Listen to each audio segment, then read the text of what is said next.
নমস্কাৰ। তিনিটা হাথৰলৈ মই সপোন দত্তই আপোনালোকৰ আগত আগবঢ়াব বিচাৰিছোঁ সপোন দত্তৰ লগত হাথৰ শিশুহক অনুষ্ঠানটিৰ প্ৰথমটি হাথৰ। গতিকে আজিৰ প্ৰথমটি হাথৰ হ'ল ভু ভু কৰে কিন্তু ভুমুৰা নহয়। ভু ভু কৰে কিন্তু ভুমুৰা নহয়, লগুণ পিন্ধে কিন্তু বামুণ নহয়। লগুণ পিন্ধে কিন্তু বামুণ নহয়। ইয়াৰ উত্তৰটো হৈছে যঁতৰটো। ইয়াৰ পাছত আপোনালোকৰ বাবে ২ নম্বৰটো হাথৰ। চুইচা চুইচা চুই চালেই পইচা। চুইচা চুইচা চুই চালেই পইচা। এই হাথৰটোৰ উত্তৰটো হৈছে কেৰেল বাটু। এতিয়া আপোনালোকৰ বাবে থকা ৩ নম্বৰ হাথৰটো, যিটো হাথৰ আজি দিনটোত আপোনালোকৰ পৰা উত্তৰ পাম বুলি আশা ৰাখিলোঁ।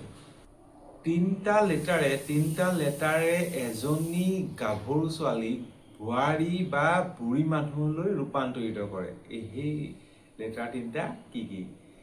এইটো আপোনালোকৰ পৰা পাম বুলি আশা ৰাখি ইয়াৰ উত্তৰটো আপোনালোকৰ পৰা পাবলৈ বহু হেঁপাহেৰে আজিৰ অনুষ্ঠানটো ইমানতে সামৰণি মাৰিছোঁ। Bye bye.